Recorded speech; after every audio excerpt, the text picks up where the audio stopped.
I welcome everyone to this morning of the Pan-African Friday in Kampala here. Weather is very nice and is at least compared to the last 3 weeks ago when we could wake up in the morning and you couldn't even feel like leaving your bed. This day is a very good day in Kampala. I'm saying good morning to whoever is watching us now and following us from wherever you are, and Happy New Year, because this is the first program we're having in the new year of 2023. With me in the studio, I'm joined with the usual group of mine, Ndugu Rugarama, the Pan-African chairperson in Uganda, of Uganda chapter, and also Sister Rachel is with us today. We are going to be looking at a number of issues that affect the African continent, and we are following up from the last week. Last week we were looking at issues that made history and made headlines on the African continent. Today we'll be looking also at what the year 2023 is likely to bring on this African continent. So we welcome to this program, and we are very appreciative of your time being with us. If all go well, we'll still have members who will be joining us from elsewhere, who will be on the Zoom facility, but the engineering team is working on that. I think soon we shall be having them online, and if we do, we'll let you know and also follow up with the comments that they will be bringing us to this program. We start normally as a custom looking at what has been happening or trending on the continent for the last 1 week, and on that I'll start with the sister Takali to tell us how the week in her lenses has been on the African continent from her perspective.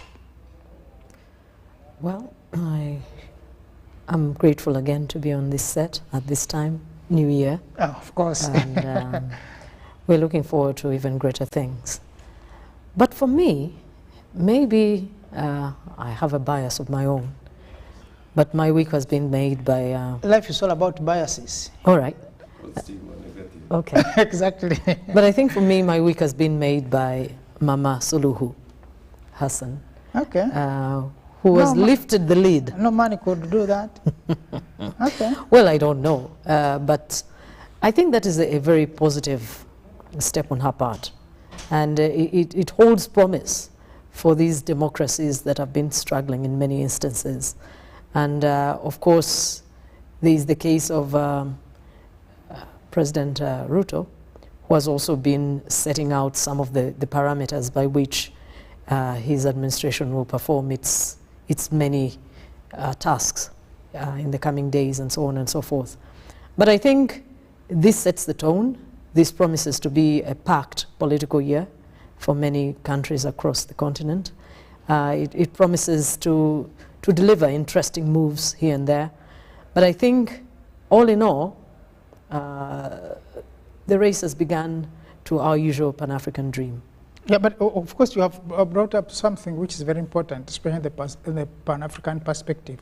When President Suluhu lifts the ban on political activities. Of course, the political parties have been there, but I think not to a greater extent that they will be able to organize and mobilize like during the time when President Patrick Magufuli was still the president. But now you realize that one way of killing the opposition is allowing them to operate freely. So we could be saying that. And of course, from the day one, when this lady was being sworn in as a president, we were here on the set. And we did tell people that this woman is a person people should watch, because she may be seen naive in politics, but she could surprise people that she could go for the next term. She will go for the next term. Unfortunate for her, or fortunate for her, she can even go for 3 terms. Remember, she's just completing the term for the late president. Then she will start her term as a president. She can even go for the next term. Of course, maybe she'll not be there. I mean, she'll not do that. But I told the people she's one person that we have to watch. She's soft, but she's also a hard woman to reckon with. In politics, those surprises, political surprises, are always there, and they are welcome. You wonder where somebody has come from, but he or she comes onto the scene and does wonders. And I think our sister Suhuru is doing a good job. So far, indeed, yeah. So you can also continue from there. Okay. Thank you so much. I welcome everybody to this new year, 2023. This year, and especially the week which Ndugu Mtuta has allowed us to talk about, might actually spills into the other week, because majority of these big events, if they are to be described as such, really the death of the legendary Pele, to me, still applies even in the week that has just passed, because the talk is about the footballing legend. There was the death of the Pope and his subsequent burial with all the rituals, which is still doing rounds. We had the stampede at the Freedom City, which was very unfortunate. I think police is doing investigations, and some people have been apprehended, the organizers. I don't know how that one is going to help, but if it will help, then, and also, of course, the parents have to be responsible. Of course, when you look at the children who died and the ages attached to such kids, you wonder what was happening at midnight at that time. Then you will permit me that I very quickly go through this, because I have been requested to say this very quickly. There is a group of young ladies who are in Europe. They have got their friend here called Flavia, popularly known as Queen to them, and it is her birthday today.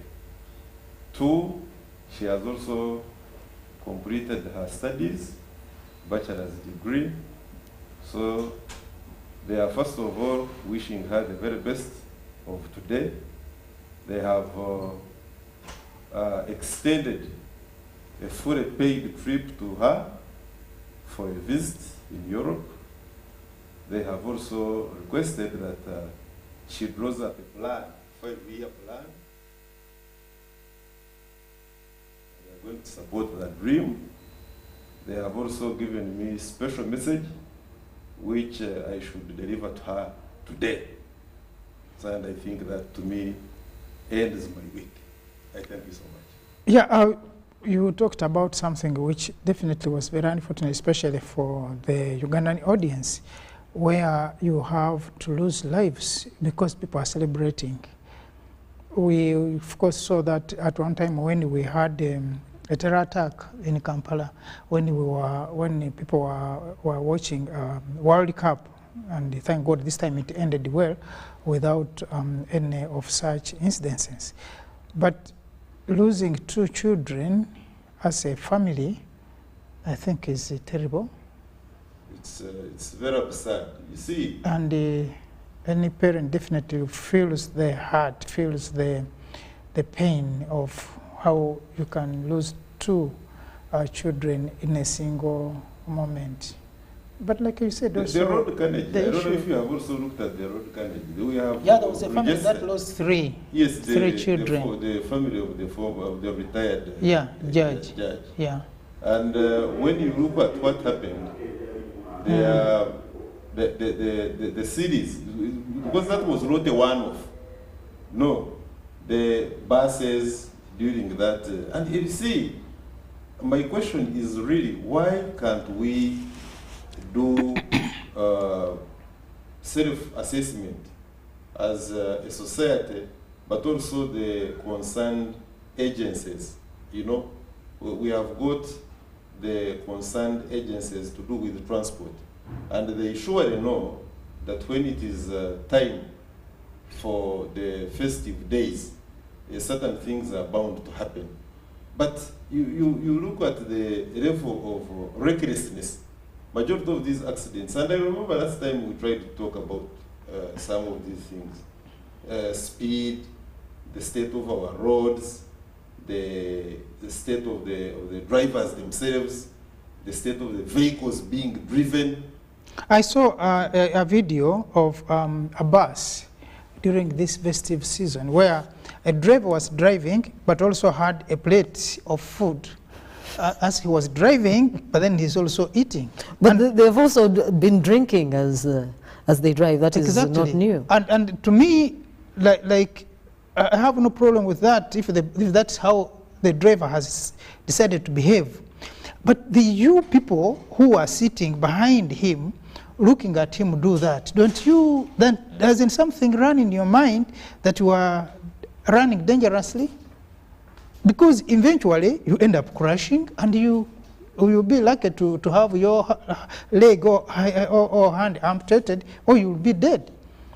You remember we talked about civic awareness. Our levels of civic awareness in majority of our countries are extremely low. Because to have somebody to be as careless as that you actually even don't mind your own life and the lives of others, Yes. is the highest level of civic unawareness, if I may use the word. And I think this should be a wake-up call. You see, we shouldn't continue this practice of lamenting every other year. I remember when there were incidences of what is this West Nile bound bus. I have since realized that they are off the road now. Gaga, I think. Gaga. Mm. You know, in a space of 2 weeks, about 3 buses had badly crashed, and so much life was lost.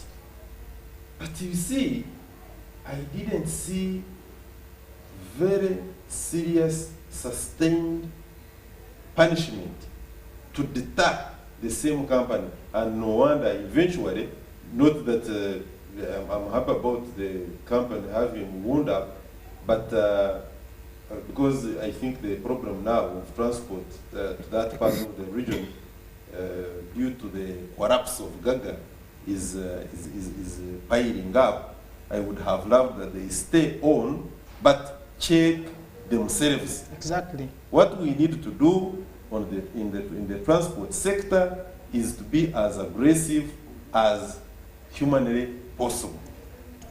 Last 2 weeks ago, I think I was on the road going towards Masaka, and there was this couple. The wife was in the car, the husband was in the car, then the children are in the car, and then the children in the behind seats were outside. They were standing almost outside the windows, waving as they were going.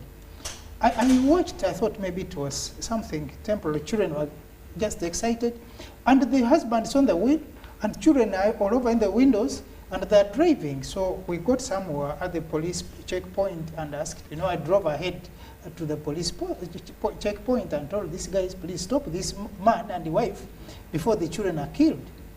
And indeed, when they saw the police, they told the children, now sit down. But the good thing, I had already had it on video, and I was saying this, showing the police, this man and the wife, if they are allowed unchecked, this next thing you are going to hear is an accident of this sort. Either the child is going to open the door or something is going to happen and these people are going to be in trouble.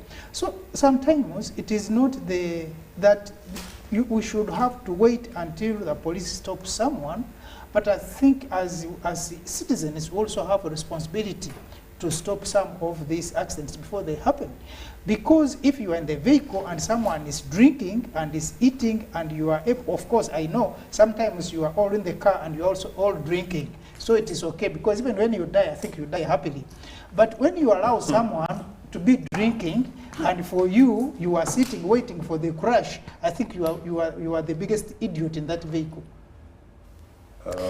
What happens in this life, and especially with what we call the elite class in Africa, is that we have got this assumed importance. There is a way we have consistently created a situation whereby we think that others don't matter.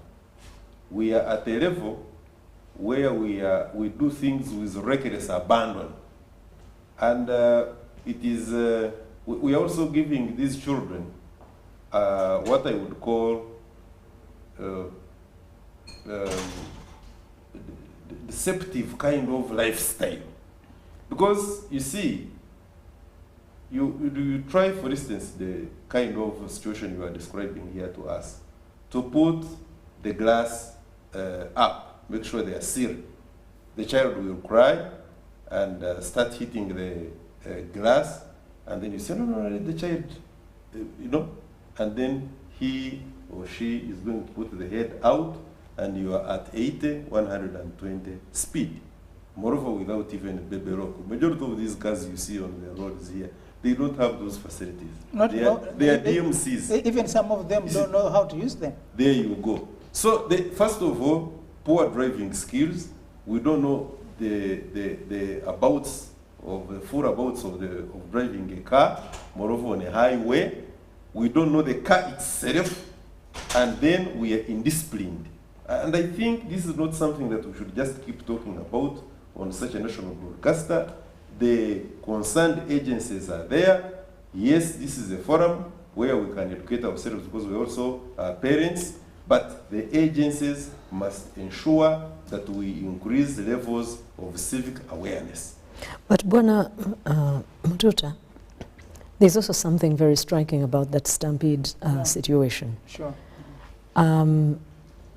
As far as I know, the person who has been prosecuted is the promoter. Everything's. And that is curious to me. Not that a promoter does not have responsibility concerning this particular incidents, but as far as I'm concerned, there should be at least 4 others in that same situation. In a situation of this nature, there are multiple contributors. Because one of the things that Abitex kept saying while in jail was that he doesn't understand why the owner of the building is not also in jail, at the very least. Because he says, for example, there were multiple exits, or there could have been multiple exits. But unfortunately, no one is taking to task the authority or the owners of the who building. actually had these places locked. He says, I don't have the keys. I'm not the proprietor of that business. I was only there conducting this particular event, and I could not have forced them to open these exits. So how come? One of the buildings. That is not his job. I think it is the job of the police to find the owners. Yeah, because, but even that, you know, I have been involved in organizing functions, and one of the things as a security measure, if you are organizing a function, is the possibility of having a fire outbreak. Well, Now, if that is there's a the. fire outbreak, what are the likely exits? You see, that is where Stampede of that nature, Yes. Rachel is saying. Yeah. Yes. So that is where I was going. exactly. I was trying to find out, for example, Abitex has his own responsibilities to a successful event of this nature. Yes. But you cannot overlook the fact that the owner of the venue also has responsibilities. For example, as you said, if I don't know about how many people there were that day, but in a function of that nature or that size, there must be multiple exits by which people can come or go. Exactly. That aside, it has not been clear, for example, if there indeed were adequate number of exits or entry points. And that would be an answer or something that is answered by whoever licensed the building of this thing. Exactly. That is another group, another layer altogether. We're talking about, for example, the municipality in which this building sits. But that aside, even the police that gave this permission, did they ensure that they actually meet the standards? As in, an event of that nature must have a standby ambulance, maybe some health personnel on site. There are many, many things that have to be met before the licensing is what it should be. So what I was trying to say is that for me, there are a number of people who should actually be taken to task. Whoever licensed this event, did it meet standards? Whoever licensed the building of this thing, did it meet standards? Whoever locked the exits, who was that one? This one who brought the people here, did he take all these things into consideration? I'm going roundabout to say that many of the things that we do, we specialize in dealing with a portion of what should actually be considered. If you take Abitex to jail, will that change the building? If you take the building owner to jail, will that take away the responsibility of the municipality to ensure that the buildings meet standards? This business of only taking one person when there are 10 stakeholders or 10 contributors is why we return to the place he was talking about. Yeah, maybe investigations are still underway, and those people who are involved will, because someone also saying the MC was calling, but anyway, really. But how anyway. Mr. Matuta, you're talking about investigations are underway.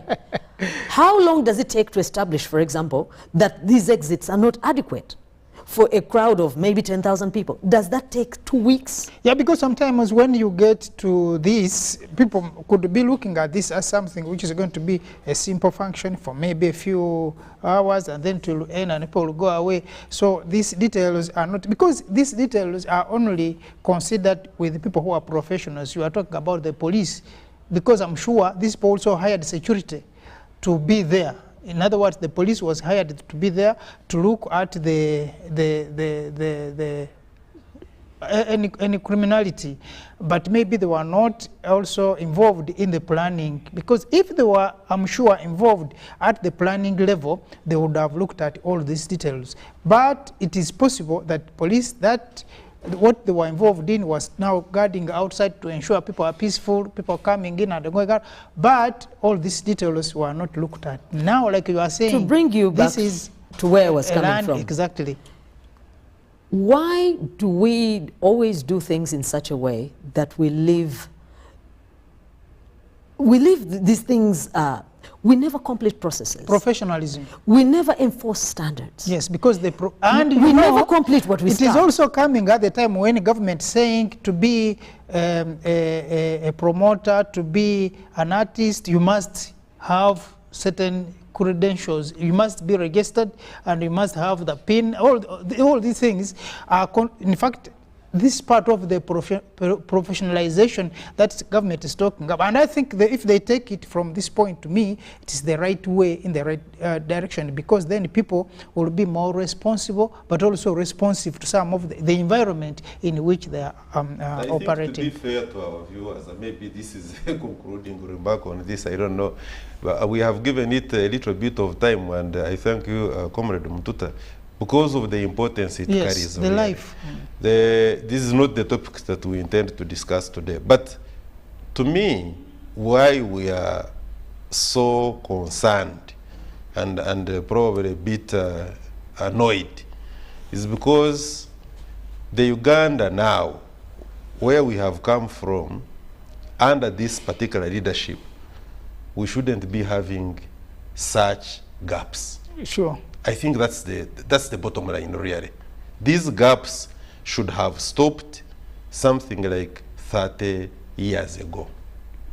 That we have them repeatedly in the magnitude and the frequency that we do is a big concern. Again, in the week, of course, we talked about the death of the Pope and is it burial? Was he buried?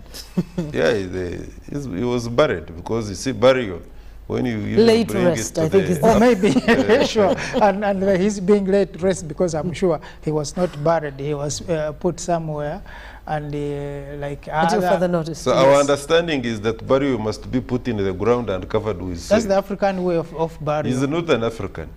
Yeah, but that's Yes, why. but That's even the Western world, they generally put you in the ground. Yes. But Yes. not this one. yes.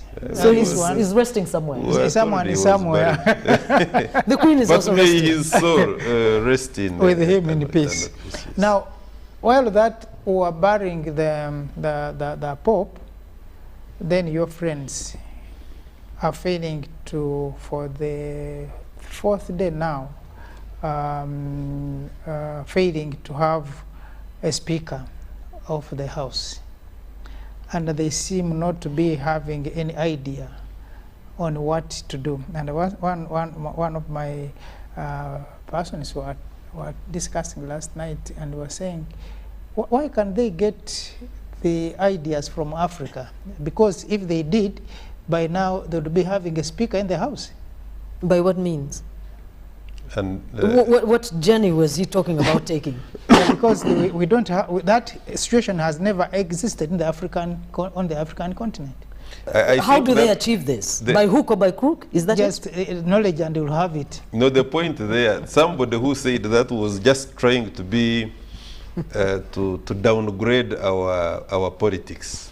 His meaning, that is if it was he anyway, was that on the African continent, for us by hook or crook, we get things done. Done, exactly. And that even if it meant taking life. undemocratic path, including throwing punches, outright buying of people, would do it in order to have a speaker. But by now we would be having a speaker. at And I least. think that is being very unfair to us, because all that we do in majority of the cases, as far as politics is concerned, is actually not a creation of the African man. We copy from the masters. Now that they have twice, I think, failed to have the speaker, I'm very sure that their rules provide for how, if such a situation arises, they can get a speaker. They will sort themselves out. They seem not to have rules, because by last evening, by yesterday, they were having the 11th vote. Successful, unsuccessful, 11 vote. Now they are only praying that by the 12th, 13th, and 14th, maybe something will happen. And there will be no time. There will be no tie, or at least the speaker will be there. Now the Democrats, for them, I think they are smarter. There are 212 votes are solid, but they're Yes. also failing to get 6 from the rebels to make, because there are 20 votes that are hanging somewhere. They will take the matter to court. They will sort it from there. But I think that aside, this is not exactly the first time in American history. Of course, yeah. It's the first time in 100 years, so they say. Yeah. But that aside, I think it is the sign of the times, really. This is a seed, an offshoot of the Trump politics. Exactly, and I was telling someone, when the Democrats took took White House, there were chaos. Republicans rather, when they were in the White House with the Trump, all this chaos, including McCarthy himself.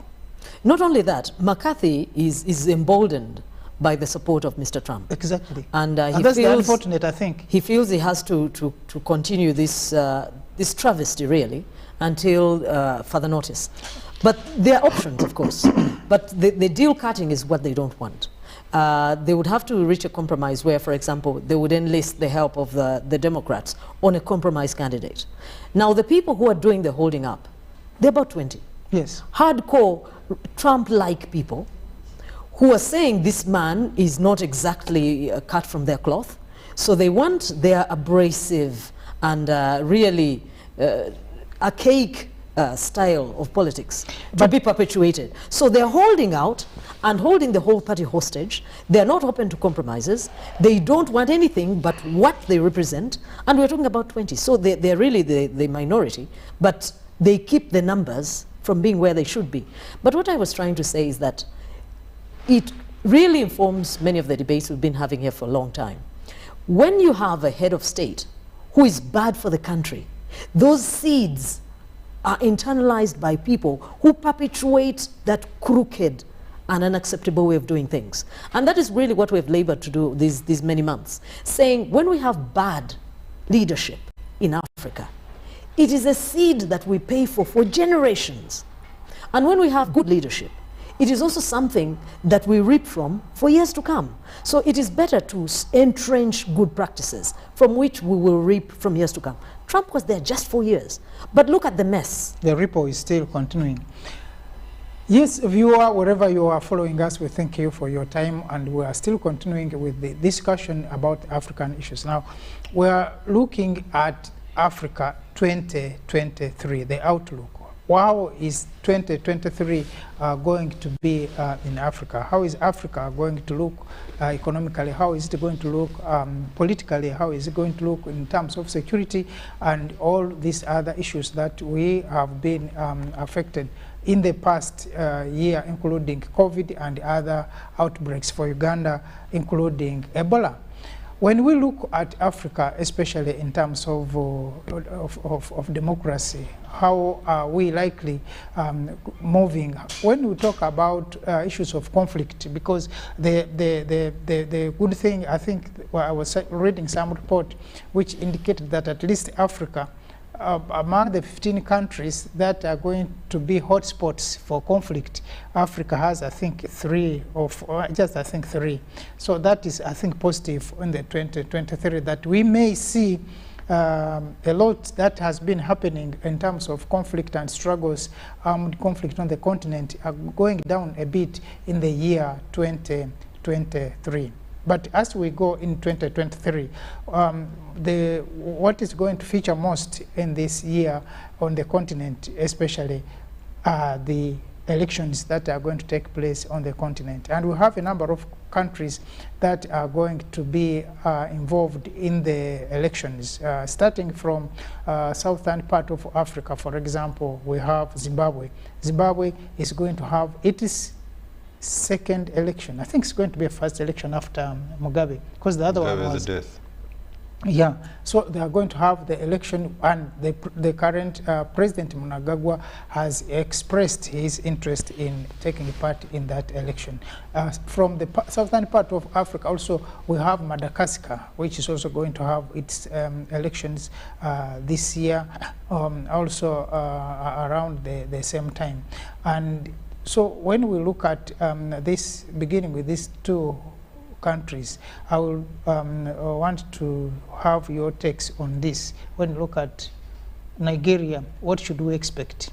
Already, for example, in Nigeria, we are having issues of security, we are having issues of economy. Yes, economy, but also even the process. Already there are a number of outposts of the Electoral Commission offices that have been attacked in a number of states. So what do we envisage at the end of it? Of course, President Buhari is not taking part in the elections, but the number of, there are 18 parties that have sponsored their candidates. In other words, we have 18 candidates for president, and also there are 18 running mates in that order. When you look at the politics in Africa, since you have permitted us to start from the elections, I will do that. Otherwise, I thought I would go back into the history of Africa pre-colonialism, then after the attainment of independence. But let me just go to the elections, specifically these countries that you have mentioned. To start with Nigeria, in the recent past, the handwork of Boko Haram has largely destabilized the largest economy on the African continent, called Nigeria. We have had an economy which is actually, in the words of P.O. Lumumba, supposed to be a $4 trillion economy, but which currently I think is about $500 billion economy. And in my opinion, that is not impressive, rippled with the seemingly a bit of civil uprisings left and right. And the Boko Haram has also taken a toll on the economy of Nigeria. in the sense that these mushrooming political parties that we are talking about, which have now sponsored candidates, against the backdrop that we have had the emergence of people like Buhari, who was looked at as a savior, because there are certain parts of the administration, like in the book of Chinua Achebe, the problem with Nigeria, which could as well speak for the problem in Africa, is governance. So the bit of governance which has not been so proper in the politics of Nigeria, that to the extent that even the elections and some of these elections that have been upheld as peaceful, because we have had, in the eyes of those that make the African politics, the European Union and North America, repeated, frequent, regular elections which bring in the opposition parties.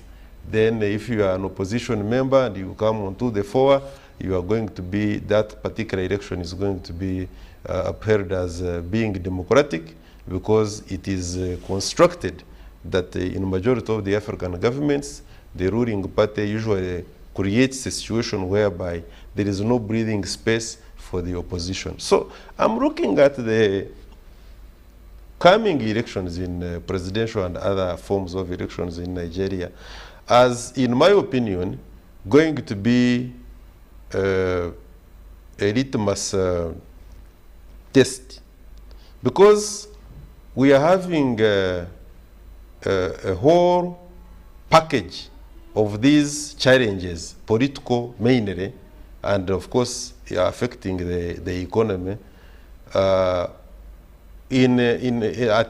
a particular time when we have had majority of the presidents in Nigeria who come into office and for very mysterious reasons either go sick, that they are not performing, or they are and they are being, their work is being done by their vice presidents. If that is not happening, then they are spending majority of their time cooling down the uprisings. Then there are these unwritten and unwritten but spoken mutedly voices that Nigeria is too big a country and should be, and I think that we should take that seriously, divided into three. And there has been talk in the circles, CIA and elsewhere, that we are looking at a situation where Nigeria, we should have 57 to 58 African countries. Now, so therefore, the politics and the upcoming elections in Nigeria, in my opinion, is going to be a litmus paper that after we have come up with a president, that president is going to be able to pull the forces to bring down, for instance, the Boko Haram, because Boko Haram, I will tell our viewers, is not necessarily a creation of the bad politics in Nigeria. No. There are certain rare minerals in parts of Nigeria, like Carfunia. It's very rare, but the most expensive mineral that we have there. And when you look at that part, because that is where Boko Haram is actually operating. Boko Haram remnants are operating from that area, and there is a very big presence of the white man in form of NGOs. And there are so many planes that we see being flown from that particular part. Now, that is one. So, the politics and the elections in Nigeria are going to produce a president and parliamentarians that are going to reign on the civil uprising and bring back our largest economy, to actually make us proud as Africans that this is the largest economy. That is one. In the case of Zimbabwe, Mnangagwa is actually considered in the circles. I have got some friends like Comrade Kagoro, who is a Zimbabwean and South African at the same time, but he chooses to call himself an African, and I agree with him. And he has been analyzing the politics of Zimbabwe for a very long time, a very fantastic comrade at that.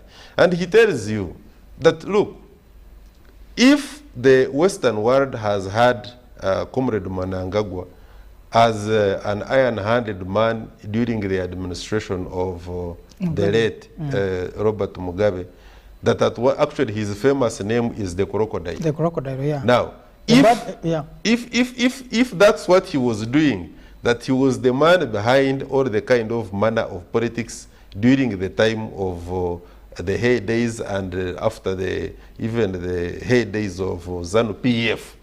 Now that he is at the helm, and we must look at how he came into the presidency. Do you expect, therefore, if there is going to be change, if anybody is looking for any change in the politics of Zimbabwe and ZANU-PF and the way the opposition is being treated under the leadership of the crocodile as the president, in my opinion, I think if the Western world is looking at the forthcoming elections in Zimbabwe as a precursor to either lifting the embargo, and you ask me and you know why there is that embargo on Zimbabwe. It is not so much because the politics in Zimbabwe are bad, but simply because of the treatment that was given to the whites, and as a result, of course, of the land question, which the late, may his soul rest in eternal peace forever, Robert Mugabe sorted. If anything is not going to be written about him, at least those passionate Pan-Africanists will write something on his grave. Nobody, like Julius Malema usually says, when the committed true Pan-Africanists are passing via his grave, they are not going to unzip their trousers and urinate on his tomb. They are going to salute him because he sorted out the issue of land. Whether that created the economy of Zimbabwe to be as it is, I was recently there, I passed via looking at the streets and the airport, you can see that it is an economy that has been hit. But you see, it is better, again, like Malcolm X says, it is better to remain a true fighting slave than to be a domestic slave to the level of a dog, because you prefer to eat good food like the dog eats at the master's place. So, in my opinion, therefore, the forthcoming elections within Zimbabwe are not going to produce any different results. I will tell you, without claiming to be a Jewish prophet, that Mnangagwa is going to be the next president of Zimbabwe. And when that happens, I don't think that the policy of ZANU-PF is such that they are going to, although they had tried, that they are going to come down because the economy has been hit hard, and they are going to bow down to the dictates and the demands of the Western Europe. What is the other country you are talking about? Of course, when we're talking of Nigeria in that order, if we're looking at the West African part from Nigeria, we are going to have the elections of the Gambia, and we'll also have of course in Gambia. I think that's why there was supposed to be a coup 2 weeks ago. They attempted. Attempted coup. Yes. But when you're looking at Nigeria in this particular area, you also look at the neighboring, because the problem of this Boko Haram goes beyond Nigeria. You just look in the north, and there you have Mali, and these are part of the corridor where these people are operating. But like you did say, I think the issue of Boko Haram is not a domestic problem. It's not, like so many on the African it is continent. more of it has more players within this area. When you look at Nigeria, you look at the neighborhood, the Burkina Faso, they have just had issues with the coups. And so it is a bit complex, but we only expect that the new president in Nigeria will be able, because the president who has been there has also had issues, both personal but also even political. His own political party at one point, I think, wanted to even throw him out so that they could have someone who was taking charge.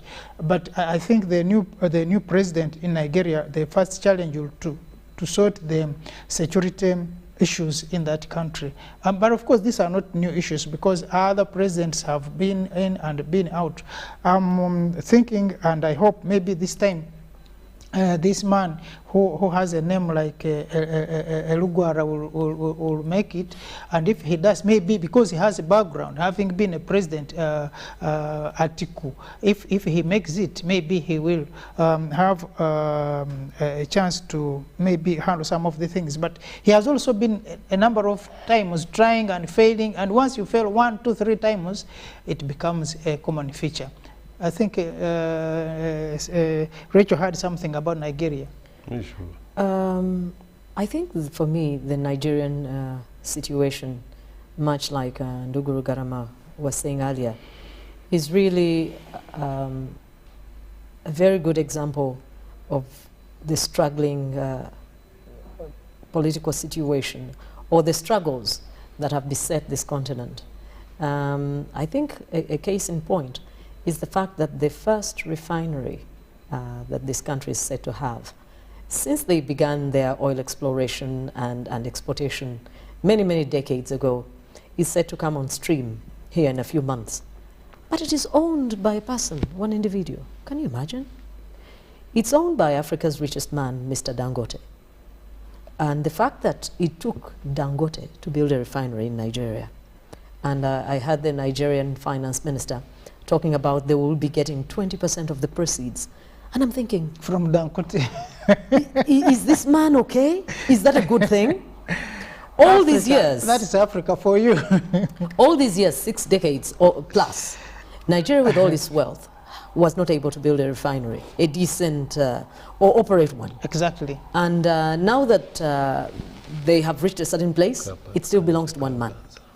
But that aside, lately also referring to their politics, Mr. I don't know whether it's called, he was a military officer, I don't know if he goes by Mr. these days, Obasanjo, Olusegun. He's been very vocal concerning this political process and who he believes is actually good for the country. He was met with very bitter remarks from Muhammadu Buhari because he basically castigated this man. He said, you have not made headway. You came promising the people of Nigeria security. You promised us a corruption-free environment. You promised us a decent economy. But you have not made any headway. And this man came out guns blazing, Buhari, and he called him jealous. I thought that was funny. But that aside, Mr. Obasanjo has still gone on to say that in his view, they have no business giving most of the votes to the leading party candidate. That is the All People's Congress, into which Buhari belongs. And he thinks that the better candidate is one Peter Obi, who leads that configuration that is called the Labour Party. And he says that this business of the APC trying to convince one of the bigger ethnic groups there that they will actually hand them the presidency. Therefore, they need to actually vote with that bloc. He says they need to leave that kind of politics alone and go with the better candidate. I was saying all this to say that Nigeria represents the struggle that is really front and center of African politics. The failure to move meaningfully on the political journey.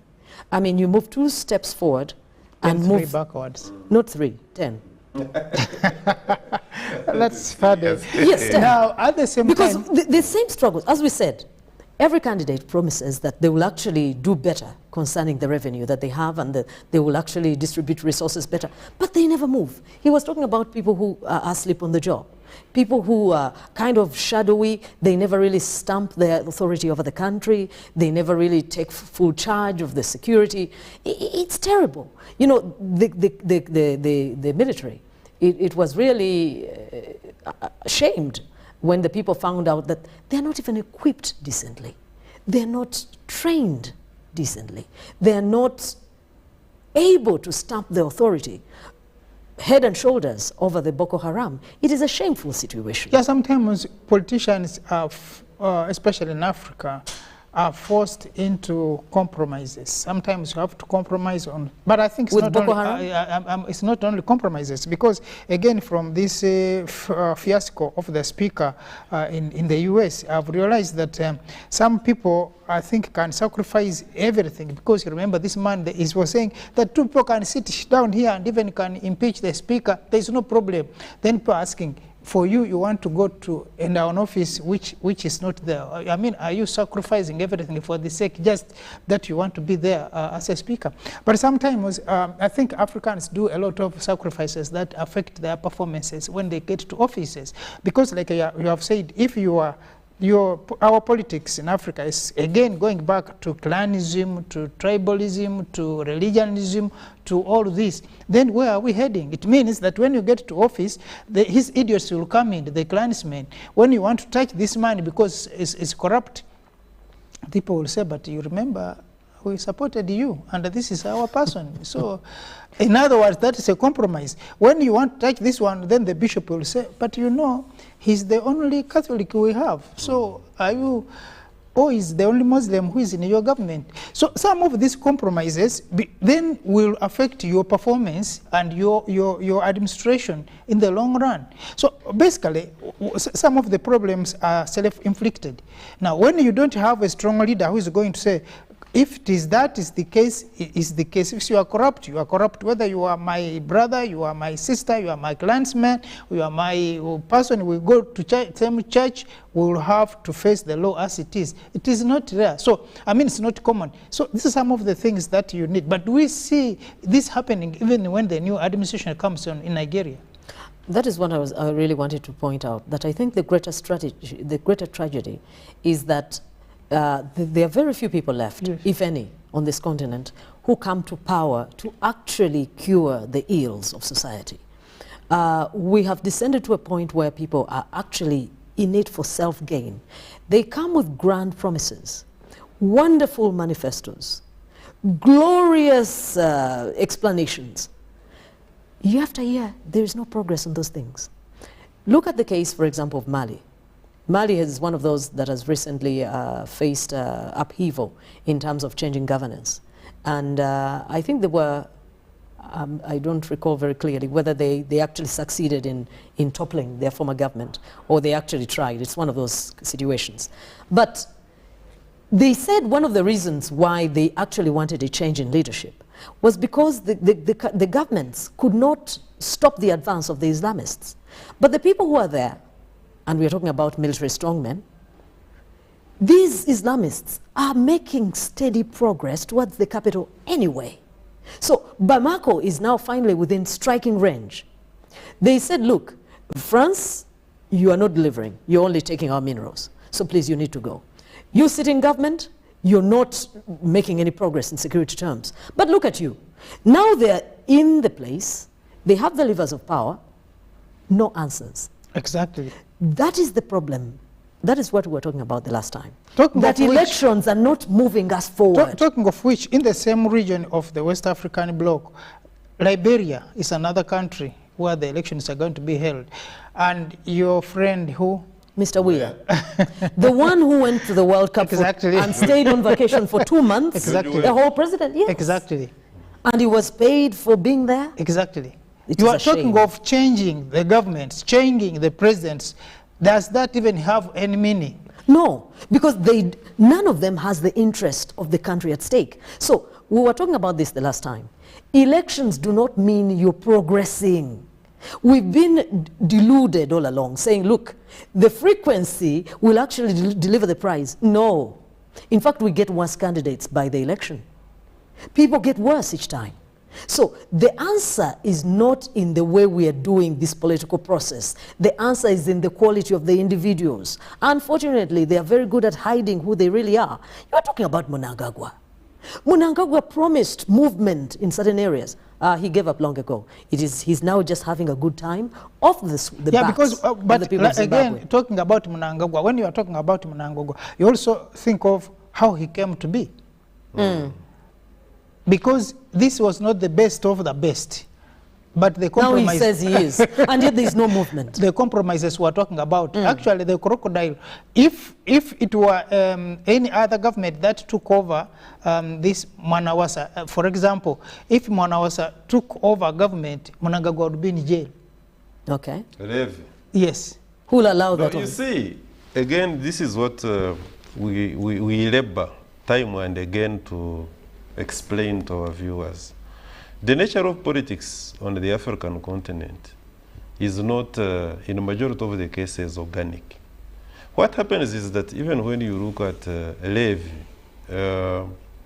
who has been mistreated by ZANU-PF for a very long time, and he has been exposed as Western Europe more, or for that matter, the promoter of the imperialism, neo-colonial agenda. There is no way, for instance, ZANU-PF, with all those generals, that could allow a situation where Levi would be the president of Zimbabwe. That's not how Zimbabwe is structured, at least. Then the crocodile, the president Mnangagwa, is one human being who has been cut shoulder and hip from the original crop Exactly. of ZANU-PF in its guerrilla days. And you do not expect, when I hear of the changes that he talked about when he was coming onto power, and I remember the speech which he gave, again, in the UN, immediately he had come onto power.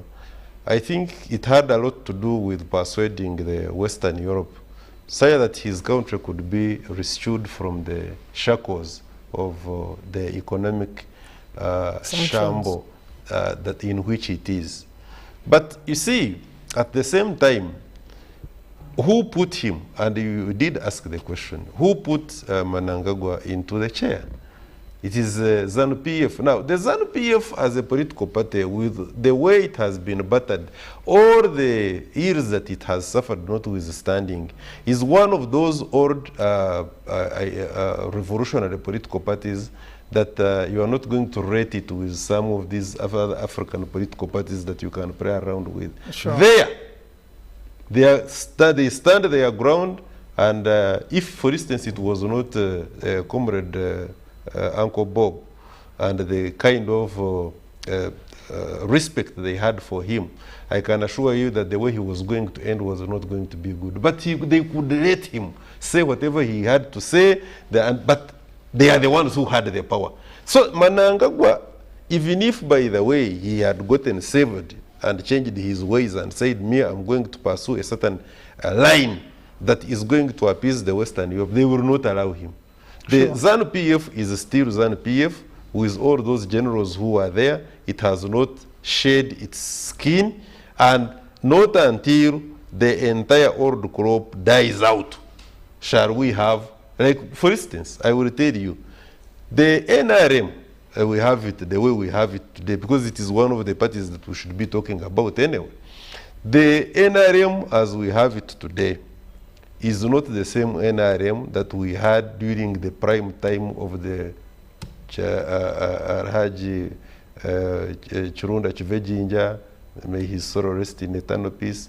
The NRM that we had during the time of the late Elia Kategaya, the NRM that we had during the time of, even, you can see the clashes of General Kahindo Tafire, the NRM that we had during the time of Amanya Mushega. There is a crop of leaders who seemingly are at a certain political level, high level, who probably have not been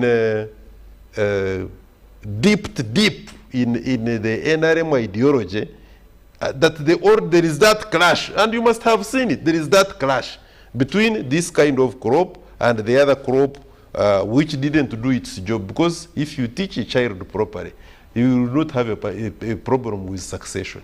So even those who are intending to succeed, the regime are either constantly denting the regime to paint it bad such that for them they can come and put up their own. There is nothing, there is no proper succession plan like we have had in ANC, like we have had in Chama Cha Mapinduzi. So what's the problem? The problem is that we have not done the succession properly. We have not trained the younger generation. The younger generation thinks that they can do their own, they can have their own way of governing. They do not seem to appreciate fully what the old system has done, to the extent that they should therefore build on that system. They feel, some of them, I'm not saying all of them, some of them, but that some of them group I'm talking about seem to be in positions of influence. When the NRM came in, of course, we're now talking about Uganda. Of course, we're not having elections in Uganda next year, but I know that when the NRM came in, one of the things that it did was to, in terms of mentoring, was to the establishment of the councils, the youth councils, especially, let alone women. That meant that the youth would be mentored into leadership, and I think many of us have passed through this mentoring. So what happens when finally people have been mentored, and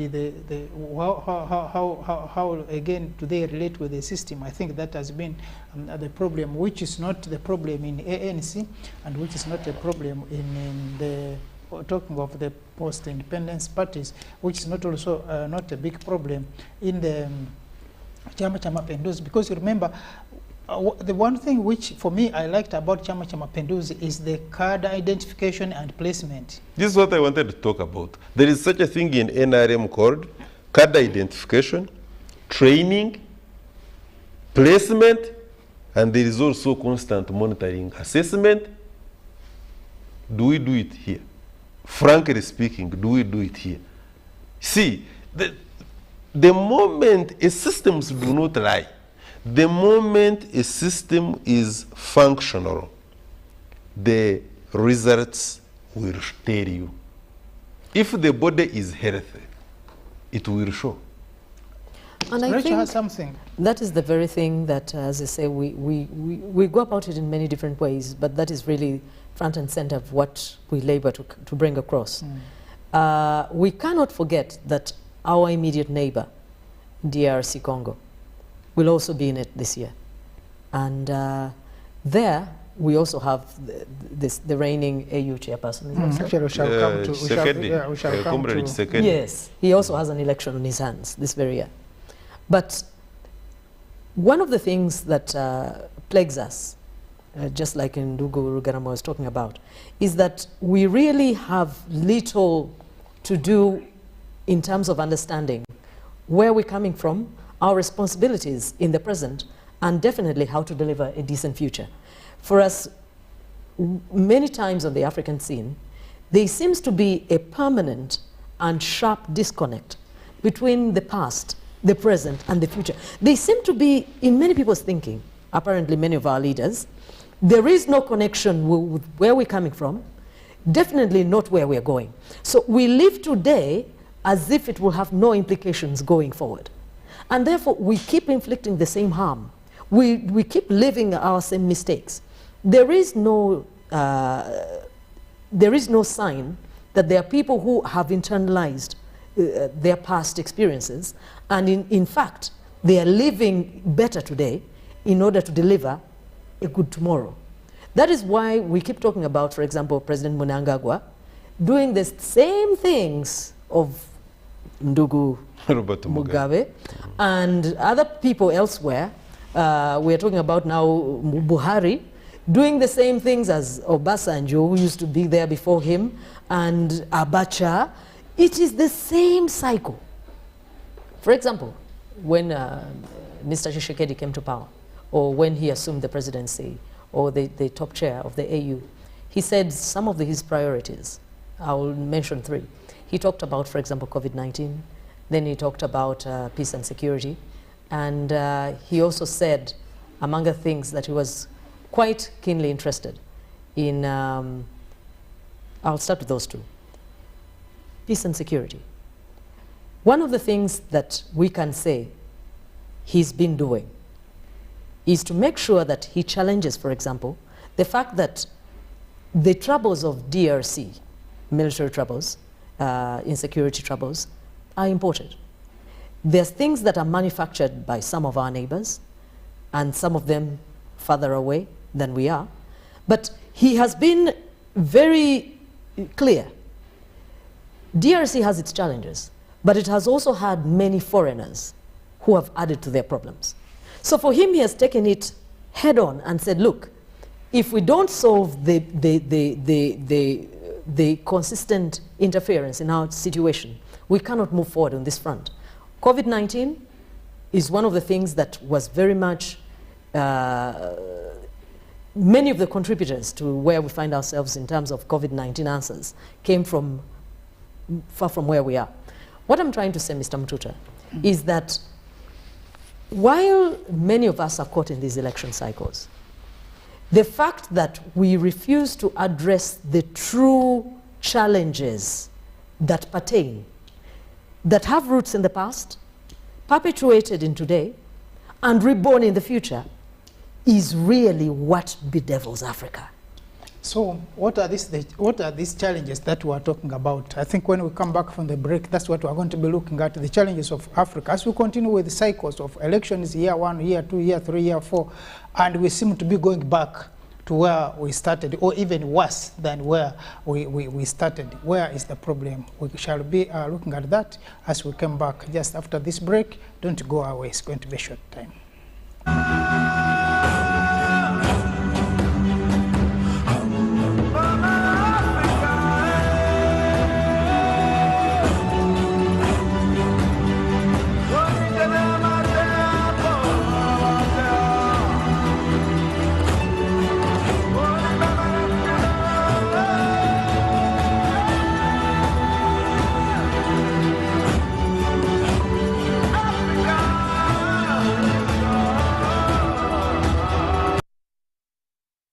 It's Freaky Friday from Airtel. Buy or gift. Buy or give. Get freaky too! Dial *149*10# to load a Freaky Friday bundle for you to enjoy the best offers on voice and data. To buy a bundle for friends and family, dial *149*10*5#. Freaky Friday with Airtel. Buy or gift a bundle today. Dial *149*10# to get started. Airtel, the smartphone network.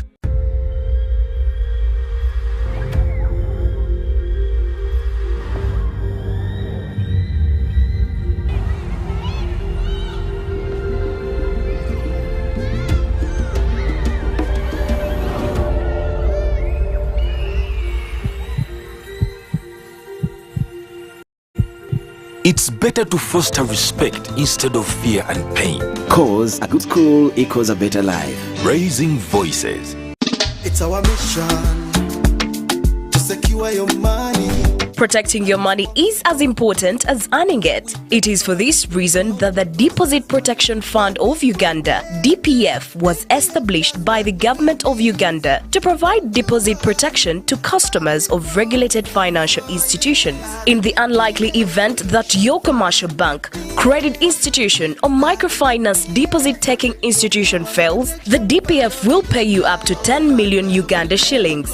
Keep your personal information such as national identification number, mobile phone, or an alternative bank account updated with your banker. Terms and conditions apply.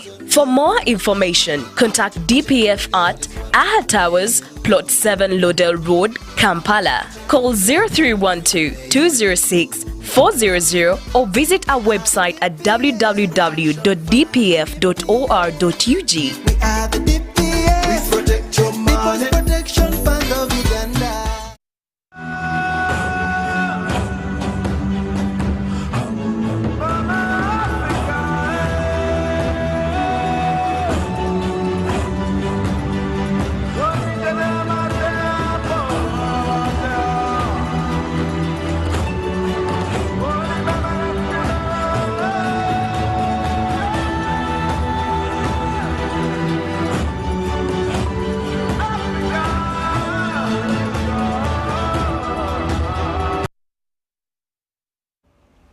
welcome back from that break, and we are still continuing with the Pan-African Friday. This is our first production of the Pan-African Friday from UBC Studios here on Nile Avenue in Kampala for the year 2023. We are continuing looking at the issues of Africa, issues of administration, issues of politics, issues of economics, and what happens. Where is the problem? That we start the same thing, we do it, we go over it, then we go back again. So even elections seem not to be a solution to African problems. So where is the problem? And part of the problem we are looking at is that Africans have been involved in, like Rachel said, cosmetic politics. In other words, we are not coming out to talk about the real issues of Africa, but we are hiding a lot in terms of political parties, in terms of tribes, in form of connections with the rest of the world. You know, people have been talking of facing east, facing west, or something saying, but one said, for us, we are facing African. So what are the things that we need to definitely confront and address? And mind you, as we move from the West Africa, we are looking at the elections there, we move towards the north of Africa. And in Northern Africa, we're having elections in Sudan, 2023, and in Libya. And you know, these are hotspot areas.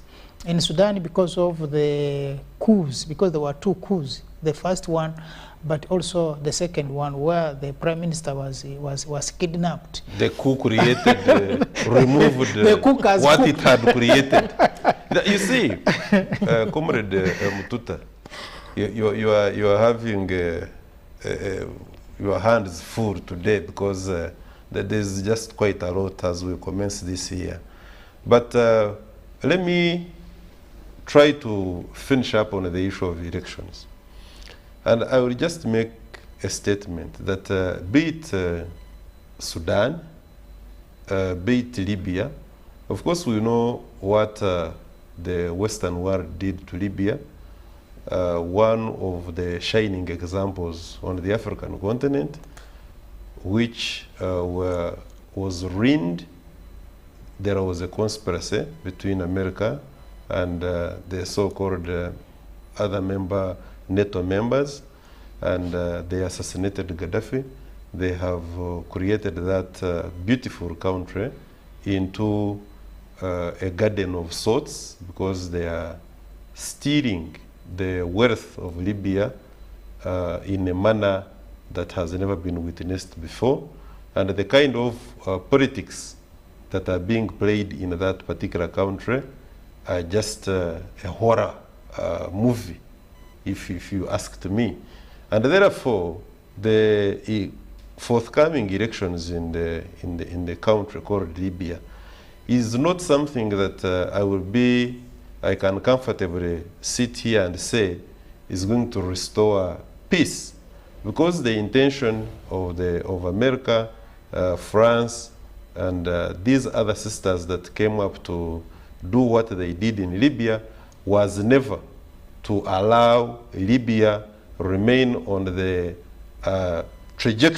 development trajectory that it had assumed during the leadership of Muammar Kano Gaddafi. And therefore, the cosmetic kind of politics and elections that we have been talking about is actually what is going to happen. Any elections that are going to take place in Libya is simply to play on our screens, being reported by CNN and BBC as Libya experiencing democracy. I will not be surprised if they put a big banner, democracy happening in Libya, when we know that the real democracy that had created development, that had given a welfare, put Libya at a welfare at a state whereby the citizens were enjoying in their own country, was washed away deliberately to create the kind of fiasco that we are witnessing, including the people who are from Libya and also crossing away from Libya. And dying in the Mediterranean Sea. But also, this is what it is. Before we went for a break, you asked the question, what are these challenges? What are these problems? These problems of Africa is not that we do not know them. No, we are aware that there is a problem of, for instance, very reduced intra-trade. That trade amongst African states is at the lowest of lower than 15%. And that is a problem. If we can't trade together, then we shall not have each other's interests, because there is nothing to protect. If I'm Morocco and I'm trading with Europe, I will have to protect my interests with Europe, because that's where I get my livelihood. So one of the problems that we have on the African continent is that we have not been trading. Intra-trade amongst African countries is at the very, very lowest of less than 15%. And I think the solution is what has been proposed in Africa Continental Free Trade Area. We have a problem of infrastructure, that the interconnectivity, we have got more than 40 codes. If, for instance, even by telecommunication, you want to communicate to Nairobi, there will be a different code. You want to communicate to Morocco, I even don't know it, from Uganda. You want to communicate. So the interconnectivity, even on phone itself, is a problem, and it takes a toll on our being together, including trade. We have a problem of civil service. Our civil service is very weak. It is poorly remunerated, and it is supposed to be the engine to push our different economies such that we can be together and we create wealth and we stabilize the state. We have a problem of weak states. The armies, you see, it is very easy for this. You see, in stable countries where the armies are strong, you cannot talk about the coup. Who are you going to overthrow? The infrastructure within the army is stabilized and strong, so much that for you to talk about a coup itself is a problem. The question of governance. We have had a challenge, politically speaking, that on the question of governance, we have had what we call, although when one talks about it, they say you are externalizing your own problems. That to say there is an invisible hand which is no longer invisible of the machinations of the white man into the politics of Africa is no longer a question of concealment. It is apparent, it is visible. Again, picking it up from there, when we are talking about, of course, these elections now and issues of Africa towards the northern part of the continent, you realize that Libya, yes, we are going to have elections in this year, but who is facilitating and supervising the elections in Libya? It is not African Union. Yes, it is and the the voice of African Union is not even going to be listened to. And that is the biggest dilemma, and I hope we had appreciated it here, that the kind of politics and the elections we have on the African continent, if they are not blessed by European Union, they are not blessed by United States of America, then they are going to be considered as not having been free and fair, and probably the unfair policies of the Bretton Woods institutions in IMF and the World Bank, which will support, quote unquote, are supposed to support those economies, they are going to unleash their heavy hand on such countries as having not democratically elected the leaders, and that is why we experience a situation of uniform application of policies that year in, year out. Countries that are considered to have democratic, for instance, I'm only giving my friend Hikram a few years to tell me that Zambia now, because he has been in opposition for a very long time, and when you listen to him talk, you really feel that there is something here in terms of democratic credentials. But I am told when he was in the US African Summit, he ceded the rights, copper rights, including senior brother Tshisekedi, to the American companies. Now, I do not know how that is going to help the Zambian natives and citizens there. So the dilemma we have always had is that our elections, regardless of where they happen, on the African continent and other developing democracies, quote-unquote developing democracies, we always have the following benchmarks, that they have to be regular. Every after 4 or 5 years, forget whether they are parliamentary kind of. But now the problem, actually, for me, again, like I have always said, that I would not have a problem with that, even if when they are dictating, because when you look at it for Libya, the resolution 1973, which was passed of 2011, before the intervention in Libya, that resulted in the killing of the president Gaddafi, that was sham. There was no resolution. And others. Of course, I think 5 of the members refused to abstain, and a few others, of course, voted. Now, when you come to think about it, how could even the so-called no-dog sit to watch this happen when they definitely know, any person even up to now, including the Americans themselves, know Gaddafi was killed, and was killed on orders of a few of the governments that needed resources in Libya. Can't the African leadership come up to say, no, let Africa be responsible and supervise the elections in Libya, so that we shall have a person of our own who will be responsible and who will at least work with the African Union in pacifying the country of Libya.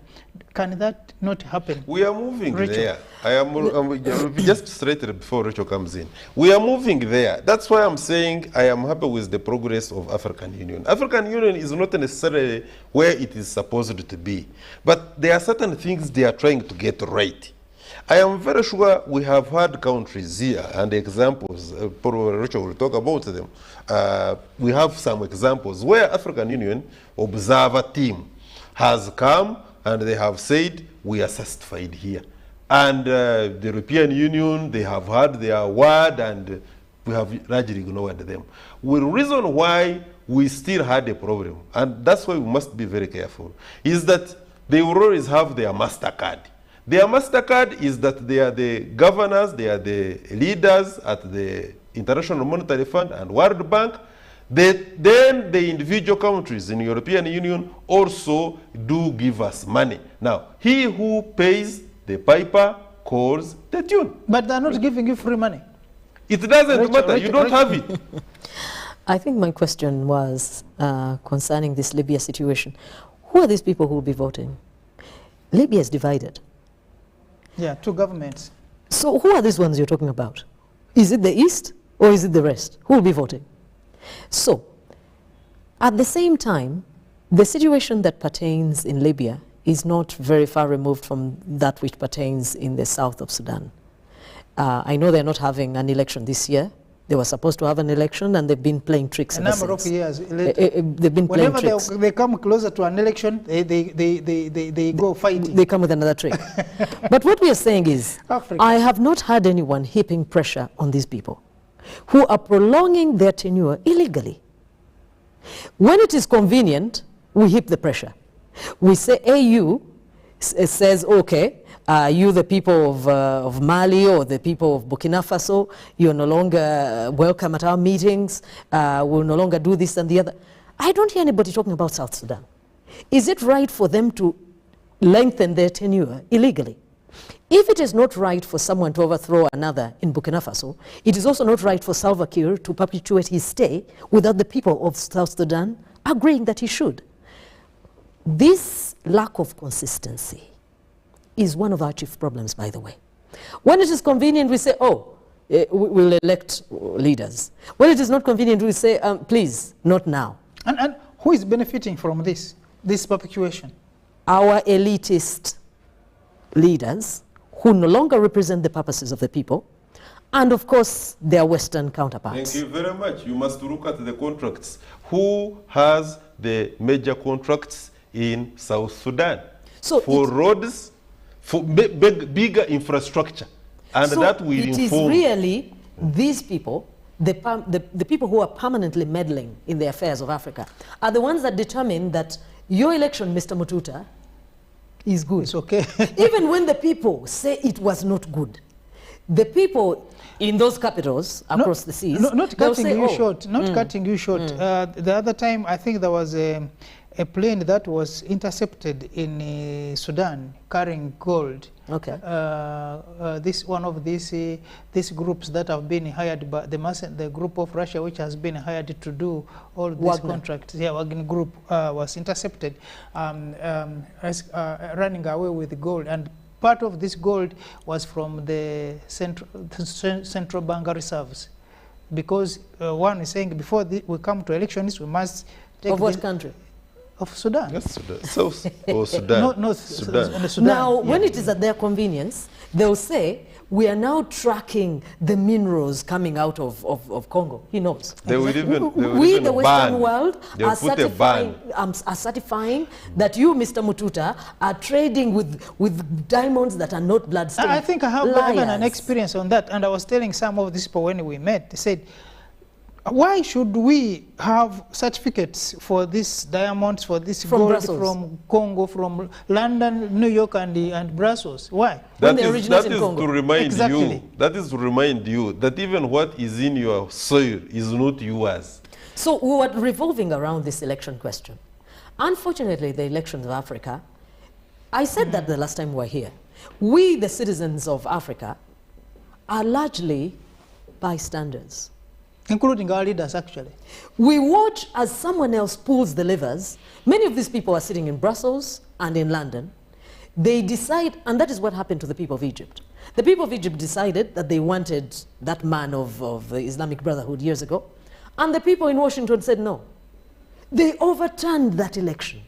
They threw that man in jail. Actually, he died there. Exactly. Yes. Then they brought this strong man who does their bidding, the military people, directly out of the cloth cut from Mr. Hosni and others of that nature. So the elections of Africa are no longer really the product or the wishes of the people of Africa. They are I don't know, it is a calculation that originates elsewhere, forced upon us.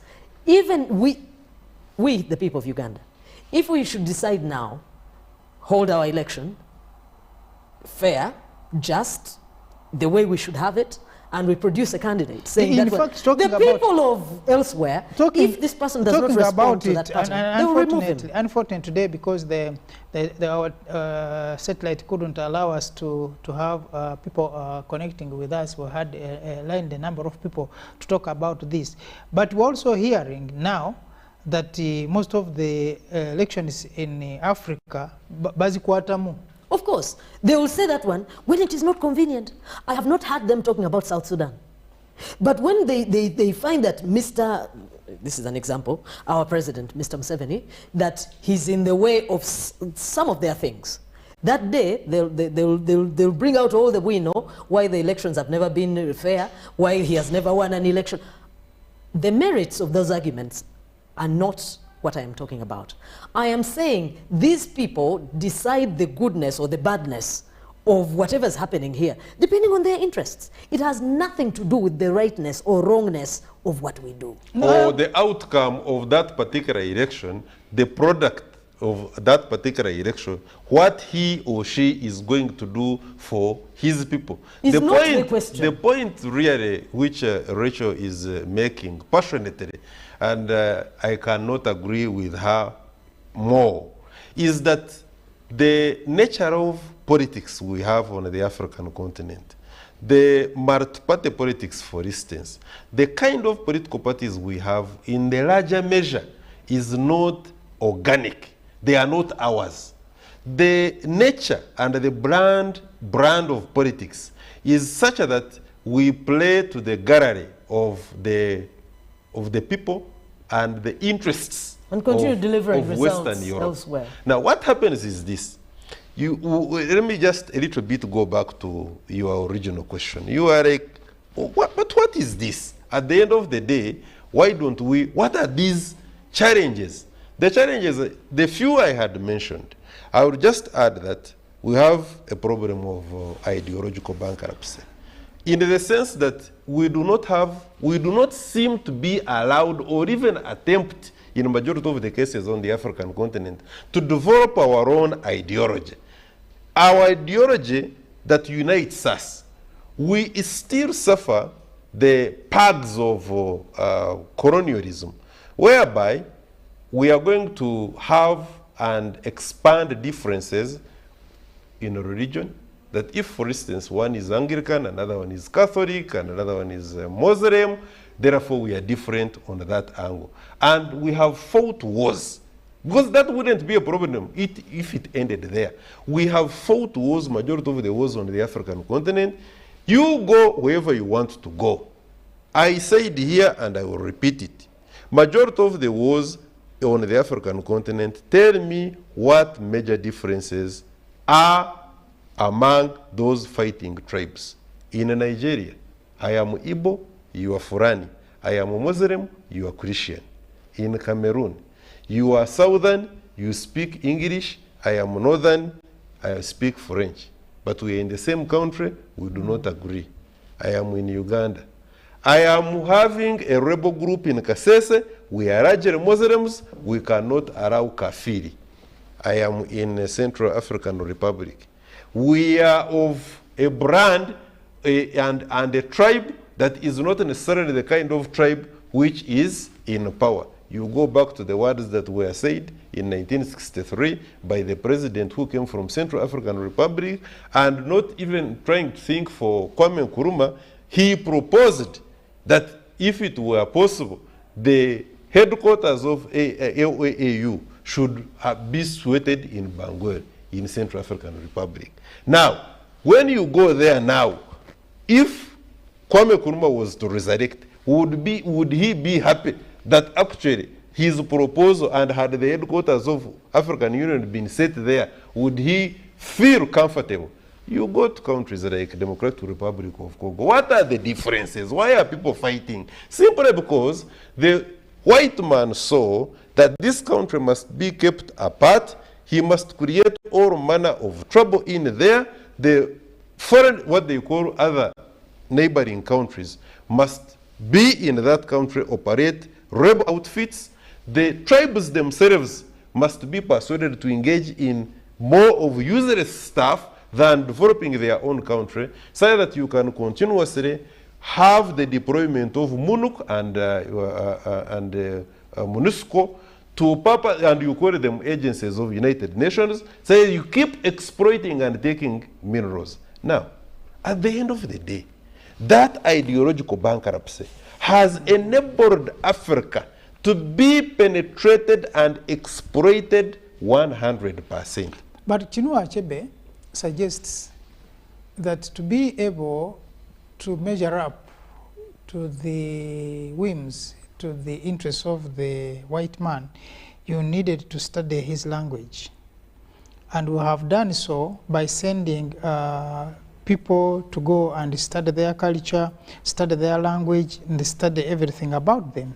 We even have papers of European history, wherever.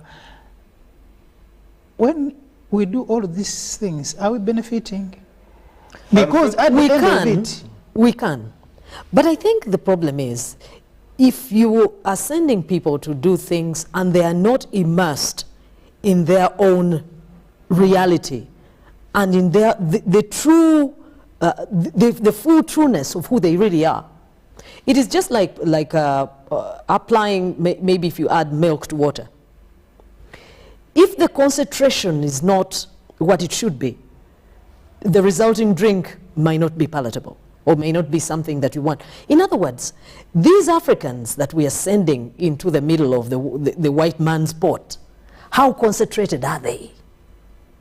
If you send a man who does not know who he is, he will be overtaken by the surrounding liquid. That is the problem. We take children who are not immersed, who are not fully reminded of who they are and what they must keep at all costs. And we say, now represent us because in the middle of this. I can't agree with you more than that, because and I know, and Guru Garama was coming to it. The problem is because while learning from China, Chinese have been sending their women, their students, especially to the US, who are immersed in Chinese-ness. When you study engineering, it means you'll come back. If you study about a motor vehicle that is which is made in the US, you will come with the same vehicle, dismantle it piece by piece by piece, and then duplicate. Yes, you cut away the whole thing. But come up. But the foundation, right from the upbringing, is that you are Chinese. You will be Chinese. You will die Chinese. You will breathe Chinese. You will think Chinese. You will hear Chinese. Whether you put that man in a white pot, he will come out Chinese. That is where the problem is. We don't internalize what is it to be an African. We don't even know. Actually, why are we? Because the other thing is that what are we studying when we go there? What do we represent? We don't know. In the first place, Comrade Mtuta, majority of the African class that goes to Western Europe and America, it's not you who sends them. No. Those capitals, they are the ones who fish these people here and give them scholarships.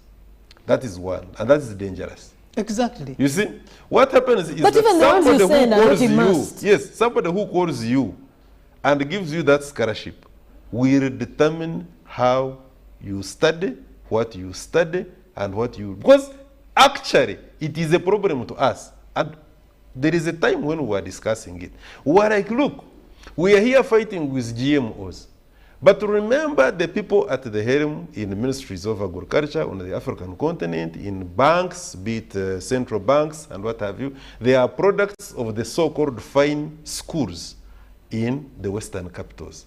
And the kind of knowledge they have gained, they have been created into spying agencies. They are the ones who are going to do the bidding of the white man. They look like you, they look like me, but they are not you, they are not me. They are somebody else's. That is one. Two, going back to what Sister Rachel here was saying, the Chinese issue is actually a very interesting issue, in the sense that and the Korean for them, for them, actually with Korea, they even take it a notch higher. What happens is that right at the conception, at the infancy level, they identify the Korean system. They identify and they group. They will say these are going to be scientists in soil science, these are going to be scientists in automobiles, and then they train you up to when you reach even a PhD level. The people at undergraduate level who are supposed to be airspace engineers, already they have been trained right from the ground. That's the nature, that's the structure. But not just the science, but also the culture. Yes. You see, anything that is done outside the culture is dead. That is why the Indians, you see these Indians, the reason why they are getting it right is because whatever they study it under the umbrella of their culture. Now, this is why I think here we agreed that there is a problem which actually Farrakhan raised, Minister Farrakhan, and also Malcolm X raised it, and it had been started by Marcus Garvey. He said, the concept of self, do you understand yourself? I can tell you that out of a sample of 100 Africans, you group them, you put them there, and you say, do you know the importance of you being an African? Do you feel proud of being an African? More than 65 will tell you it was a curse that I was an African. Not because there is that fundamental impact on themselves, but simply because they have not studied and appreciating being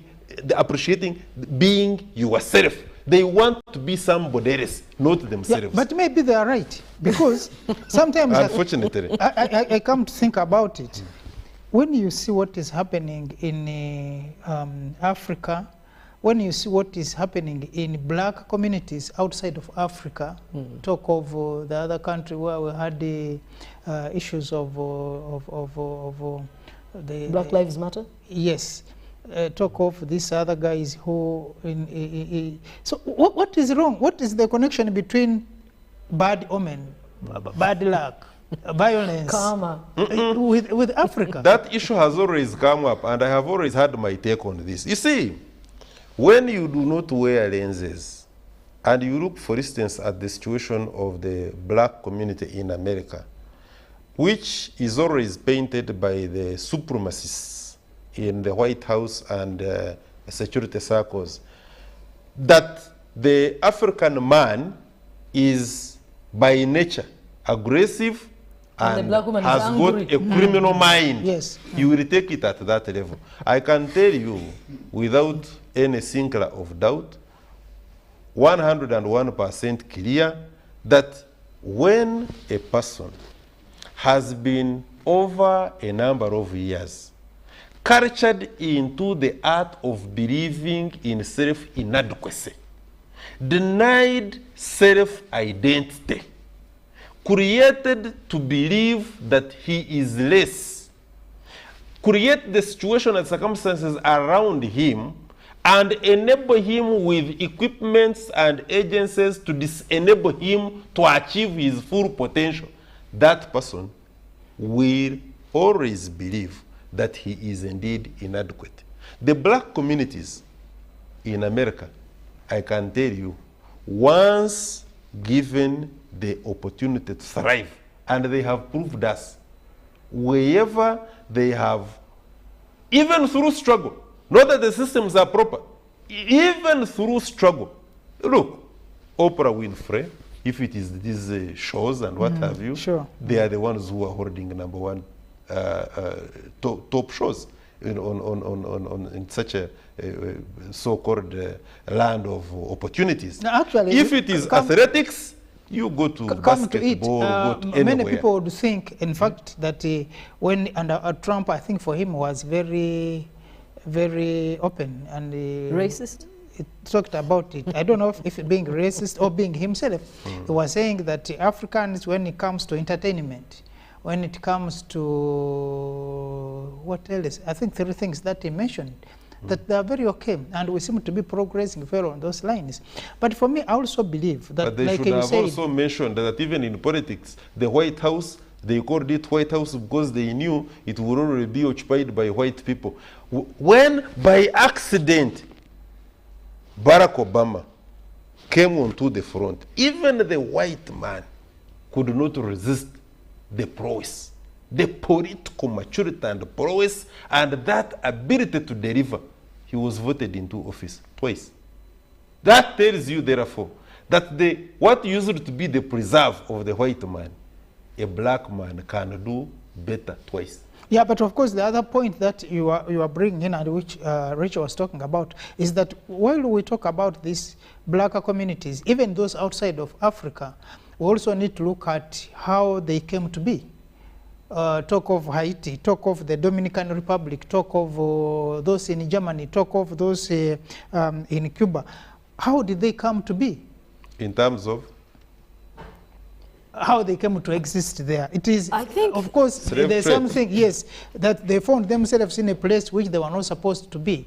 So what is happening in Africa is the same thing that has followed them wherever they are. Because I think that issue of having a black person working or progressing against all the odds of the white person has always been a problem and continues being a problem. And it is upon now the leaders of Africa, the leaders of all parts where the black communities are involved, especially beginning with the African Union, to ensure that the African rights, the African person, and of course last time we were having here a discussion, and may his soul rest in peace, we were talking about Pele as one of the Africans who remained an African even in his lifestyle, that Africans are not because they are where they are, but because you are born in Africa. You can be an American, but you're an American African. So the African root will always follow you. I know time is up.